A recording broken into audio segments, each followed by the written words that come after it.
네, MBN 홍지호 기자입니다. 법무부 장관님께 질문 드리겠습니다.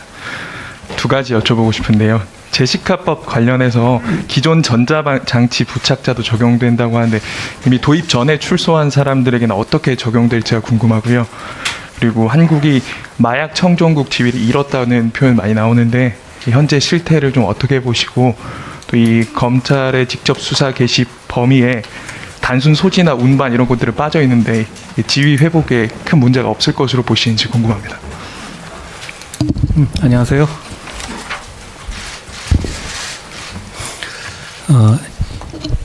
이 제시카법은 형벌 규정이 아니고요.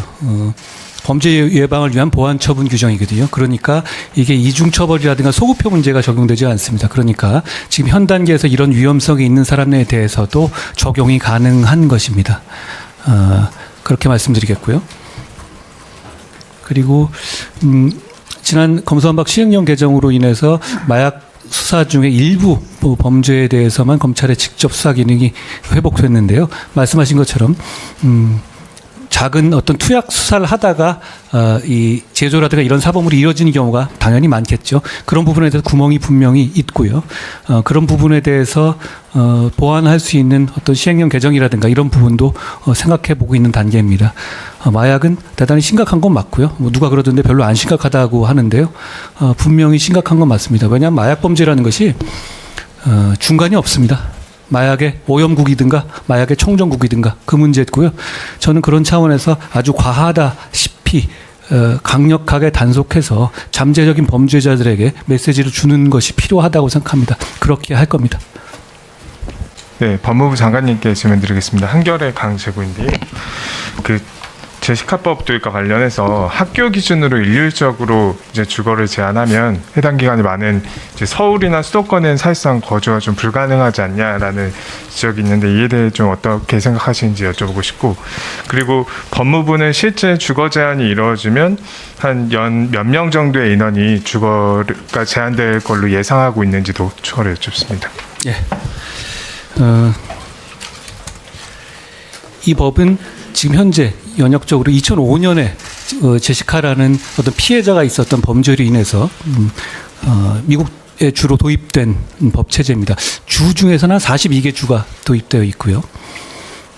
그런데 말씀하신 것처럼 미국은 굉장히 땅덩어리가 넓죠. 우리나라는 좁고 도시 밀집형으로 되어 있고요. 그런 그 상황을 감안해야 되는 게 분명하기 때문에 저희가 도입 그 차이를 둔 것은 무엇이냐면, 제가 500m라고는 했지만 500m는 상한으로 본 겁니다. 500m를 넘어서는 정도까지 된다면요, 거주 이전의 자유 문제에서 잘못하다가는 섬 밖에 갈 데가 없는 상황이 될 수도 있기 때문에 500m를 상한으로 두되 그 안에서 법원의 결정에 따라 결정하도록 한 것이고요. 그렇기 때문에 여러 가지 사안에 따른 결정이 가능할 것이라고 보고요. 나아가서 저희가 두고 지금 현재 준비하고 있는 예외 중에서는 이런 게 있습니다. 국가에서 운영하는 수용시설 그리고 보호시설 같은 경우는 그 거리 제한 규정에 예외를 두는 것입니다. 예를 들어서 저희가 운영하고 있는 수용시설 있지 않습니까? 그쪽으로 지정하는 경우에는 이 제한을 안 받게 하는 그런 예외 조항을 두고 있기 때문에요. 지금 말씀하신 것 같은 그런 우려를 최소화하기 위해서 최선의 법을 만들어 보겠다라는 말씀을 드리고요.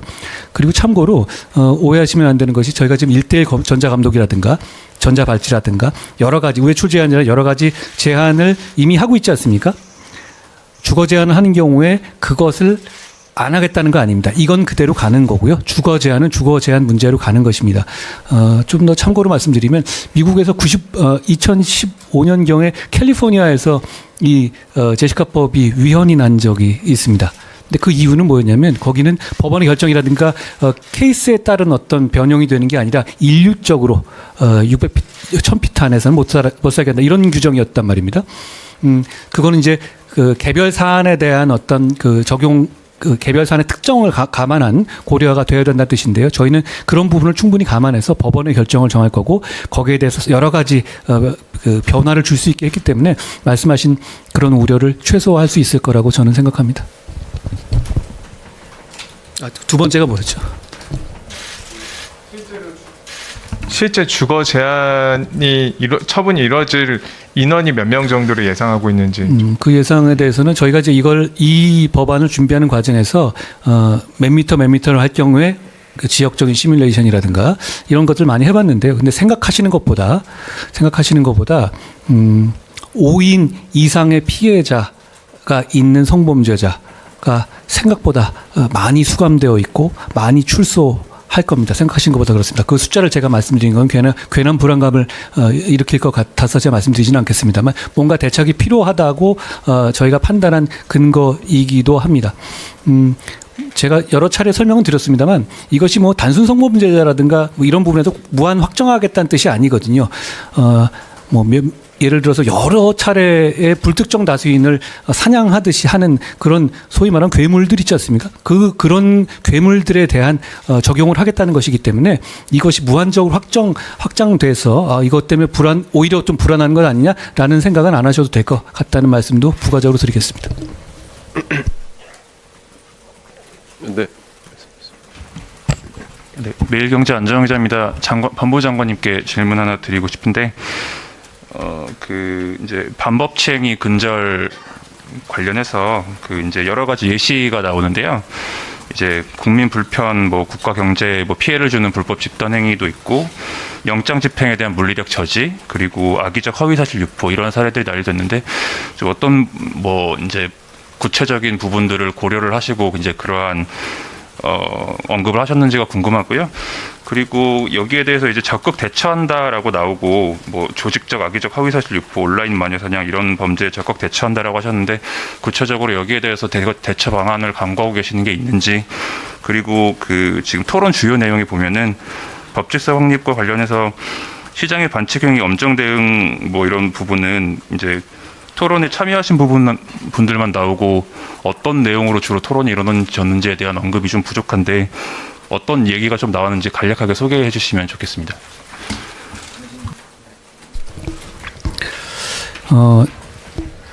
반법치 행위에 대해서 나온 어떤 그런 항목들에 대해서는요, 특별하게 어떤 사안을 구체적으로 상정하고 한 것은 아닙니다. 제가 역으로 여쭤보면요, 거기 나온 것들은 다 근절돼야 맞는 것 아닌가요?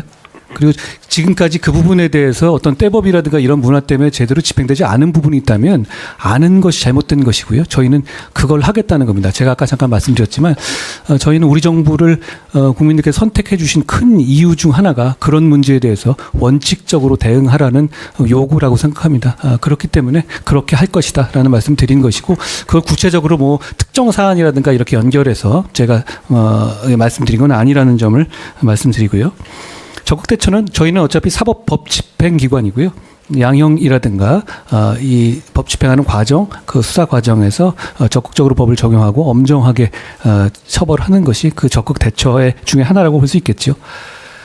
반칙행위라는 건 여러 가지 있지 않겠습니까? 지금 주로 여기 나온 것이 주로 그거는 저의 관계 부분은 아니었는데 공정위라든가 이런 부분에서 이제 카르텔 행위라든가 어떤 대기업 집단이 어떤 기술 탈취한다든가 이런 부분에 대해서 법에 따라서 이 법을 제대로 적용함으로 인해 가지고 피해자들 구제하겠다 이런 류의 토론이 오갔던 것으로 저는 기억합니다. 네, 저 법무부 장관님께 질문하려고 하는데요. 작년 10월에 행안부에서 발표한 정부 조직 개편안엔 이민청 신설이 빠져 있었는데 이번엔 들어가면서 몇 달 사이에 추진하게 된 배경이 뭘지 좀 설명을 부탁드릴 수 있을까요? 안녕하세요. 이민과 관련한 컨트롤 타워를 만들겠다는 얘기는 제가 취임사 때부터 했던 이야기고요. 이 문제는 그렇게 아주 번개불에 콩고 먹듯이 속도를 낼 문제가 아니라 정확하게 하는 게 중요하다고 생각합니다. 그렇기 때문에 저희는 작년 내내 이걸 공론화하는 작업들을 많이 했습니다. 세미나도 한 18회 정도 했고요. 그리고 제가 주변에 대해서 왜 이걸 해야 되는지, 그리고 추진단을 왜 만들어야 되는지를 여러 차례 설명했습니다. 지금 그러니까 작년 이맘때보다 과연 이민 정책이 어떻게 바뀔 것이고 어떤 조직이 필요하다는 것에 대한 국민들의 이해도가 저는 좀 높아졌다고 생각합니다. 이런 이민 정책의 추진이라든가 유연한 이민 정책 추진은 이거는 정부가 선도하는 문제가 아니라 국민들의 공감을 바탕으로 해야 한다고 생각합니다. 그렇기 때문에 저는 절대적인 시간이 좀 필요하다고 봤던 것이고요. 그 기간 동안에 무슨 정책이 바뀐 것은 아니고요. 저희는 이 이민 정책을 제대로 관할하기 위한 컨트롤 타워가 필요하다는 전제하에 저희가 제 계획대로 준비하고 있는 것이다라고 말씀드리겠습니다. 법무부 장관님께 여쭤볼게요. CBS 김태환 기자인데요. 우선 그 업무보고 내용 중에 그 조직폭력범죄 엄정 대응 관련해서 18개 지검에 이제 그 검경 협의체를 만든다고 했는데 그 협의체가 구체적으로 어떤 기능을 하면서 어떤 시너지 효과를 낼 것이라고 생각하시는지 궁금하고, 두 번째는 업무보고 내용에는 없는데 이제 올해 헌법재판소에서 사형제 그 위헌 심판 결정이 이제 나올 텐데요. 그게 이제 결과가 어떻게 나올지 모르겠지만 그거에 대해서 후속 조치를 해야 되는 이제 주무부처로서 그 준비가 어떻게 되고 있는지, 뭐 갖고 계신 생각이 어떤지 좀 궁금합니다. 네. 안녕하세요. 조직폭력배들은 뭐 전국구도 있지만 지역에 많이 있지 않습니까? 뭐 양아치급도 있고 조금 더 큰 데도 있고 이러겠죠. 그런 거에 대해서 검경이 나름대로의 정보를 가지고 있습니다. 과거에는 검찰이 경찰에 대한 수사를 지휘하는 관계였기 때문에 그것이 거의 뭐 그 흐름 자체에 지장이 없었는데, 수사권 조정 이후에는 서로 간에 별개의 수사체로 가다 보니까 서로 정보 교류가 잘 안 되고 있는 부분도 있고요. 그리고 정보라는 것은 사건을 하다가 나옵니다. 예를 들어서 무슨 뭐 간단해 보이는 서민에 대한 갈취 과정에서도 깡패가 개입되어 있는 경우도 있을 수 있고요. 뭐 고소고발을 하다가 나오는 경우도 있을 수 있고, 검찰이 하는 검찰에서 어떤 경제 사건을 하다가 나오는 경우도 있겠죠. 그런 경우에 정보가 서로 오가는 플로우를 정상화하겠다는 것이고요. 그리고 기본적으로는 이 경찰이 갖고 있는 정보라든가 이렇게 지역에 있는 것들이 더 많이 있거든요. 그런 부분과 검찰의 수사와 기소권 이런 부분을 결합하게 되면 훨씬 큰 시너지가 날 수 있기 때문에 그런 방식으로 조폭 수사를 하겠다는 말씀입니다. 그리고 지금 이미 시작된 상태고요. 제가 자주 말씀드리긴 하는데요. 아까 제가 업무 보고 당시에도 대통령께도 말씀드렸습니다만, 저는 2023년 대한민국의 깡패와 마약은 공공의 적이라고 생각합니다. 강력하게 단속해야 맞다고 생각합니다. 그런 차원에서 할 수 있는 일을 모두 다 할 것이라는 약속을 드립니다. 그리고 또 제가 단기 기억력이 잘 떨어져서 아까 뭐 얘기했죠? 그 사형제도 위헌 심판 후속 조치 문제입니다. 사형제도에 대해서는 저희는 그동안에 사형제도가 존치되어야 한다는 이 정부의 입장을 견지하고 있고, 그런 차원에서 헌법재판소의 재판에 최선을 다해 임하고 있다는 말씀을 먼저 드리고요. 그리고 사형제도가 만약에 이게 위헌이 돼서 없어지게 되면 여러 가지 문제가 생깁니다. 그런 걸 생각하고 김 기자님 질문하셨을 것 같긴 한데요. 예를 들어서 그러면 지금 우리가 집행하고 있지 않은 이런 사형 기결수들은 어떻게 될 것이냐. 사형 기결수들에 대해서는 그렇다고 해서 징역형을 선고한 게 아니거든요. 법상. 그러면 이분들이 뭐 석방될 거냐. 그런 결과가 나면 또 안 되지 않겠습니까? 여러 가지, 그러니까 이건 제가 하나 예시를 든 건데, 그 사형제가 없어졌었을 경우에 향후의 문제도 문제지만 기존의 사형이 선고된 상태에서 집행되지 않고 있는 사람들, 사형수들에 대한 어떤 처분의 전환 문제라든가 여러 문제가 생길 수가 있습니다. 그런 문제까지 포함해서 연구를 하고 있는 단계고요. 다만 말씀드리다시피 저희 법무부와 정부의 입장은 사형은 아직 범죄에 대한 위하력이 있는 것이고, 그렇기 때문에 존치되어야 한다는 것이 저희 정부의 기본 입장이고, 헌법재판소에서 합당한 결론이 나올 수 있도록 최선을 다하겠다는 말씀을 드리겠습니다. 예, 말씀하시죠. 네, 안녕하세요. 저 파이낸셜뉴스 배한글이라고 하는데요. 그 이민청이 원래는 그러니까 몇 개 정부를 거쳐서 이제 계속 진행해왔던 거라고 저는 알고 있는데, 이번 정부에서 이거를 해낼 수 있을 만큼 어떤 차이점을 두고 있는지 좀 궁금합니다. 일단 반드시 하겠다는 의지가 있습니다.